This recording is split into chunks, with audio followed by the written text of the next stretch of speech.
I'm Alex, 40 years old, and I'm spilling this story on Reddit with a throwaway account because, frankly, it's too insane to keep bottled up. My life's been a quiet build-up to explosion that hit last Christmas, and I need to get it off my chest. If you're watching this on my YouTube channel, yeah, I narrate these wild tales for a living. Please hit that subscribe button. It's free, takes 2 seconds, and keeps me bringing you stories like this one. Trust me. You'll want to stick around for what's coming. Picture this, a small Ohio town, a creaky old house with peeling paint, and me, a scrawny kid who thought life was pretty okay until everything flipped upside down. I was 6 when my sister Jess showed up, born early with a heart murmur that turned our family into her personal fan club. Suddenly, I wasn't just the older kid. I was the healthy one, which in my parents' eyes meant I could be ignored. A cough or a sneeze, and I'd be packed off to Aunt Rachel's farm faster than you can say germaphobe. Mom once shrieked at me for breathing too loud near Jess's crib. I was 7, clutching my teddy bear, convinced I'd done something unforgivable. Jess figured out the game quick. By 10, her heart was fine, but she'd clutch her chest for sympathy, skipping chores while I scrubbed pots. My report cards full of A's got a shrug. Jess's D in math sparked a family powwow. Aunt Rachel's place became my haven. Her barn smelled of sawdust and freedom, and she'd let me sand old chairs while she spun tales of the past. That's where I started piecing together my escape, one splinter at a time. By the time I hit double digits, the pattern was set. Jess was the sun, and I was some dusty moon orbiting out of sight. Her fragile act didn't just stick. It grew roots. She'd fake a wheeze to dodge mowing the lawn, and Mom would rush over with a glass of juice, cooing. Poor baby. Rest up. Meanwhile, I'd be out there sweating through August heat, the mower spitting grass in my face. If I dared complain, Dad would snap. You're fine, Alex. Jess can't handle it. Never mind that the doctor had cleared her years ago.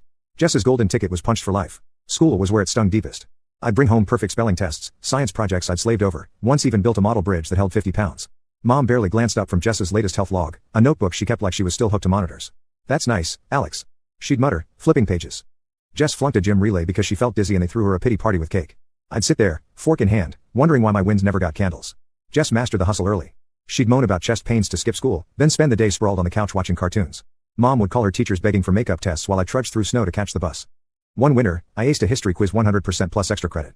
Ran home to show Dad who was oiling Jess's bike because exercise might help her heart. He glanced at my paper, grunted, good job, and told me to store it somewhere Jess wouldn't trip over it. Aunt Rachel's farm was my lifeline. Every banishment there felt less like punishment and more like parole.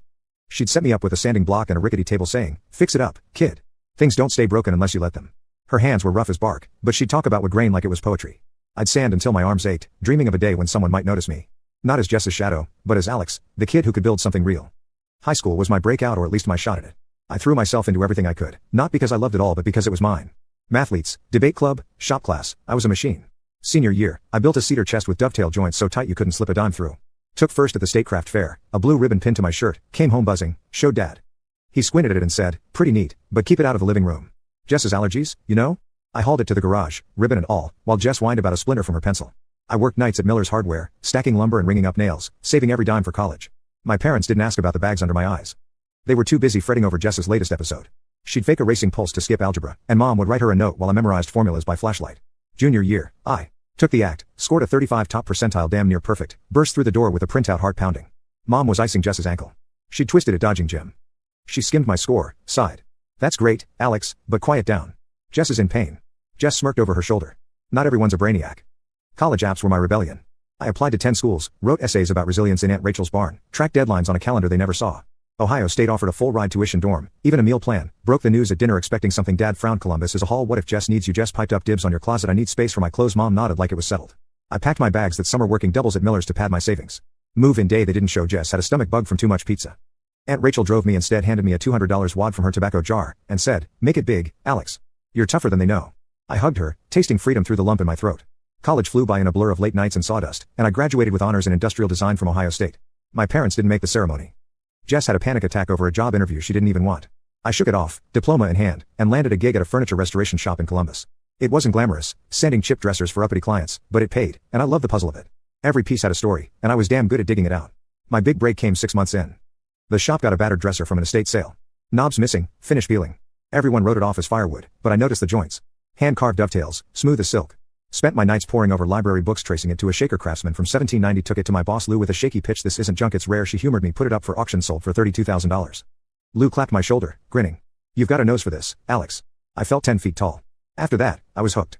I'd haunt estate sales on weekends, haggling over cracked tables and wobbly chairs, teaching myself stains and wood types, found a federal-style desk once, mahogany, hidden under layers of paint, stripped it down, authenticated it as a 1810 original, fetched $18,000. Lou started tossing me the weird stuff nobody else bothered with, and I turned it into cash every time. My apartment became a workshop, tools on the counter, history books stacked by the couch. Family didn't care. Mom called once asking if I'd fixed anything nice lately, then pivoted to Jess's latest health scare. A hangover. I bet I kept my head down saving every commission.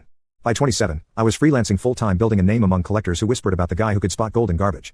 Lou caught me restoring a rocking chair one night and said, "You're wasting your shine here, kid. Go own it." Her words stuck like glue. I was good, really good. And for once, I wasn't waiting for anyone to notice. The seed was planted, and I was ready to grow it into something they'd never see coming. At 28, I took Lou's advice and jumped. Quit the shop, cashed out my savings, every penny from those late-night restorations, and leased a drafty warehouse on the edge of Columbus. It reeked of motor oil and had a leaky roof, but it was mine. I maxed out 2 credit cards on tools and a beat-up laptop, betting it all on myself. The first months were brutal, cold sweats at 3 a.m. calculating how long I had before the bank owned my truck, but I had my hands, my eye, and a hunger nobody in that old Ohio house ever saw. The breakthrough hit 6 months in. A client dropped off a chip dining set. 6 chairs, a table, all scratched to hell. Looked like thrift store trash, but the legs had a curve I'd seen in a Stickley catalog. I spent 3 days sanding, researching, cross-checking grain patterns. It was a lost Gustav Stickley design, arts, and crafts gold. Sold at auction for $95,000. My cut was $12,000 more than I'd made in a year at the shop. Word got out fast. Collectors started calling me the furniture whisperer and my phone wouldn't stop ringing. I hired a crew, 2 people fresh out of trade school, and opened a second location in Cleveland by 30. Business boomed. A Philadelphia museum hired me to restore a $1,200,000 sideboard. A billionaire in Pittsburgh paid $300,000 for a verified Chippendale set I'd salvaged from a barn. By 35, I had a third shop in Pittsburgh and a net worth of $15 million. I built it brick by brick. Every deal a middle finger to the years I'd been invisible. But I kept it quiet, drove a rusty Ford war flannel from Target, let my family think I was still tinkering in some dusty corner. Then Dad's hardware store went bust. Mom called sobbing about bills, Jess's meds, code for her bar tabs, and foreclosure threats. I couldn't let the house go, not for them, but for the kid who'd scrubbed its floors, started wiring $6,000 a month, anonymous through a dummy account, told them I'd picked up extra shifts they bought it hook, line, and sinker. Mom hugged Jess at dinner saying your hustle inspires us all. She just bought a $1,000 leather jacket with my cash, grinning like she'd earned it. I'd sit there sipping lukewarm coffee, hiding a smirk. They had no clue the loser at the table was bankrolling their lives, and I wasn't about to tell them. Not yet. Sunday dinners at my parents' place were like stepping into a warped play where I was the only one who knew the script. I'd show up in my faded flannel, truck rumbling in the driveway, playing the part of Alex, the guy who fixed chairs. Mom would pat my hand saying, "It's sweet you're still at that little hobby." Then turn to Jess gushing, "Tell us about your latest sale." She'd launch into some half-baked story about moving a condo for peanuts, and Dad would nod like she just closed $1 million deal. I'd chew overcooked meatloaf knowing I'd authenticated a $1,800,000 desk that week. Jess loved the spotlight. She'd lean back, flashing a knockoff Rolex she bought with my secret transfers, drawling, "Real estate's tough, but I'm grinding." Mom would beam. Dad would grunt. "That's my girl." I'd nod along, amused. My $2,500 jacket mistaken for a thrift store find. Once I wore a pair of cufflinks, solid gold, 18th century, worth more than Jess's car. She squinted, smirked, "Nice costume, jewelry bro," and they all laughed. I sipped my water, letting the irony settle like dust. The pretense got harder when Mom started hinting at money troubles. Jess's prescriptions are so expensive. She'd sigh, meaning her bar crawls. I'd up the transfers to $8,000 a month. Eating can soup to keep up the struggling craftsman act. They never asked how I managed. Instead, they'd praise Jess's resilience as she strutted in with new sneakers. My cash, her swagger. She tossed barbs my way. "Still messing with old junk? Maybe I'll throw you a table to sand." I grinned, thinking of the $600,000 cabinet I just shipped to a Chicago collector. It was almost fun, this double life. I'd sit there tracing the grain of their rickety table while my real world spun with private jets and museum curators. Mom once said, "Alex, you're so good to stick with something simple." And I nearly choked on my mashed potatoes. Simple? I'd just been profiled in Antiques Monthly under my company name, of course. They'd never know, and I didn't care until the mask started feeling tight. How long could I play the fool before the truth slipped out? I didn't have to wait long to find out. Last summer, Jess pulled a stunt that lit a slow fuse under my patience. She showed up at my Columbus apartment unannounced, claiming she needed a break from stress, code for dodging her landlord after blowing rent on a weekend bender. I let her crash on my couch, too tired to argue. She poked around, spotted my workshop door ajar. Tools gleaming. A mahogany cabinet I'd been restoring glowing under the lights. "What's this junk?" she asked, kicking a pile of wood shavings. I shrugged, not wanting a fight, and showed her the piece. Hand-carved 19th century, worth $120,000 once I finished the varnish. A week later, I'm scrolling Instagram, and there's Jess posing with my cabinet captioned, "Side hustle paying off. Restored this beauty myself." She'd snapped pics while I was at the store, uploaded them like she'd spent a single second sanding. The post blew up. 500 likes, comments calling her a craftsman. Then the local news bit, a puff piece titled, "Jess Harper, Furniture Prodigy." With her grinning beside my work, Mom called that night, voice dripping with pride. "Jess is doing so well.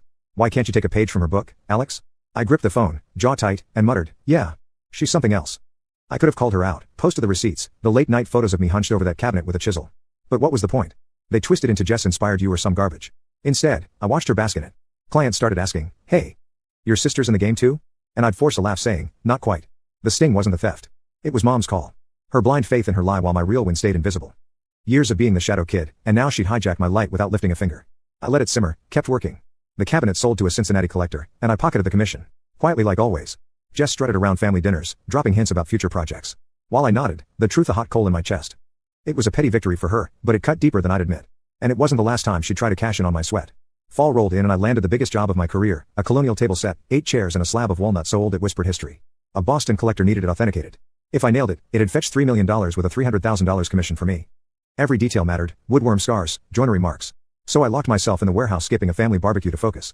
Mom texted, "You're missing Jess's burgers," but I couldn't risk a distraction. The set was pristine, a jackpot ready to drop. Then Jess showed up. She barged into my warehouse pissed I ditched the party claiming she needed to talk. I was sanding a chair leg, papers spread across a workbench, provenance docs, photos, my whole pitch. She paced, whining about how I never show up anymore. Then bam knocked over my coffee mug. Black sludge soaked the papers, smearing ink into a mess.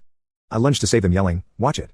She smirked, twirling her keys and accidentally dragged them across the table's edge. A jagged scratch bloomed deep enough to kill its flawless rating. "Oops," she said, shrugging.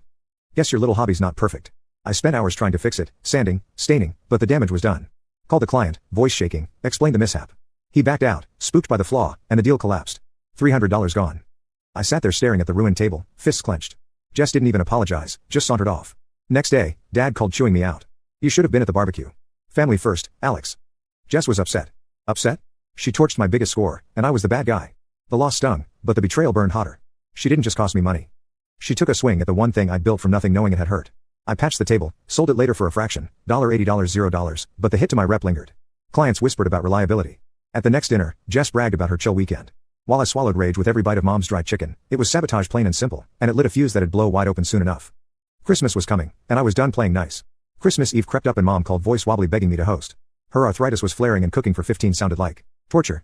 I'd had enough of her rubbery ham so I said, "I'll handle it." Hired a caterer top-tier filet mignon truffle mashed potatoes, the kind of spread that makes you forget stovetop exists, cost a small fortune but I brushed it off, been saving up they didn't blink. I brought my tablet to monitor a live auction. A $2 million sideboard I'd restored was hitting the block in London, couldn't miss it. The food arrived steaming and perfect. Jess took one look at the spread and sneered, "What? No homemade stuffing? Mom's is better." I ignored her carving steak while relatives murmured approval. Mom apologized to everyone. Alex insisted, "I'm so sorry." But they dug in anyway. I slipped to my old bedroom between courses to check the auction. The bid was climbing. My client in the lead left the tablet running. Big mistake. Jess barged in hunting a charger, and froze when she saw the screen. $15,600,000 net worth, pending deals flashing. My empire laid bare. She snatched the tablet, stormed to the dining room, and hollered, "Check this out. Alex is loaded." Flipped it around like she'd won the lottery. The room went graveyard quiet. Forks paused. Wine glasses hovered. My screen glowed. Recent sale, $1,200,000.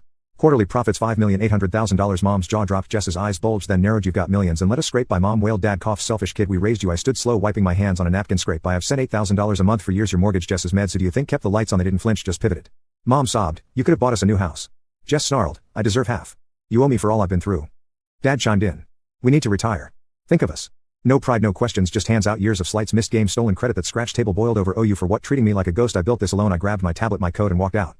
Behind me, they shouted plans. Jess's cut a Florida condo. The snow bit my face, but I felt fire. This was it. I hadn't even hit the highway before my phone erupted. 60 missed calls, 300 texts piling up like snowdrifts. Mom's first, "How dare you storm out?" By 9 p.m., she'd softened. "We need to talk, honey." Then, "Jess deserves a share. You've got so much." Jess went full blitz on Facebook, a rant about my greedy brother hoarding millions while I suffered, complete with a sob story photo of her clutching her chest. Comments exploded. Cousins I hadn't seen since '98, old classmates, even my dentist wife chiming in. "Family should come first, Alex." I muted it all, hands shaking on the wheel. Monday, I walked into my Columbus office, and there they were, Mom, Dad, Jess, camped in the lobby like it was a sit-in. Jess clutched a duffel bag. Mom waved a notepad of plans. They told my assistant, Tara, they had an urgent restoration job. I faced them, arms crossed. Mom started, "We've decided. You're setting up trust funds. Fair's fair. Jess cut in $5 million minimum. I've earned it." Dad nodded, "And we want a lake house.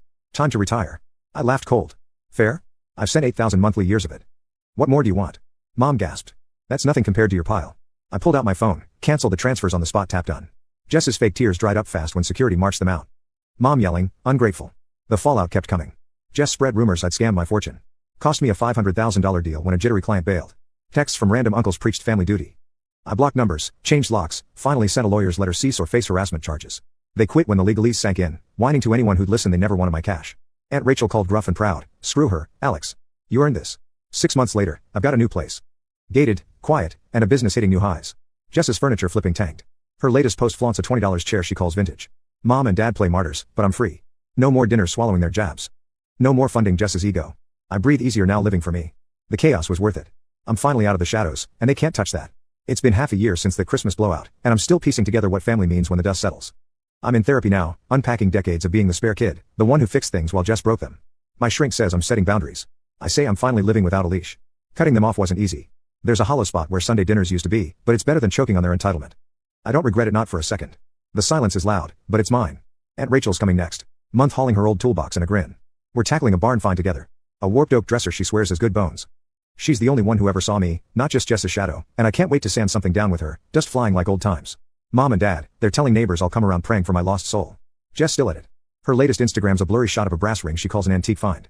I spotted the Walmart stamp in the corner, couldn't help but smirk. She's flailing, and I'm not bailing her out this time. The business is soaring, new clients, bigger deals, even a museum exhibit featuring my restorations. That $2 million sideboard from Christmas, sold, authenticated, and shipped my name in tiny print on the plaque. I've got a home office now, polished wood floors, a view of pines, not a vault like some, but a space that feels earned. No more pretending I'm small to keep them comfortable. The caterer from that wild night sent a note, said my family's meltdown was their highlight of the season. Made me laugh over coffee, a rare sound these days. So that's my story, Reddit. Thanks for letting me spill it. I'm not the kid banished to the farm anymore. Not the guy wiring cash to ungrateful ghosts. I'm Alex building breathing free. If you're on my channel, hit subscribe, more tales like this are coming. And, Jess, if you're lurking, that vintage chair you're hawking? Particle board, girl. Just saying. Time to live my truth, no apologies. And damn, it feels good.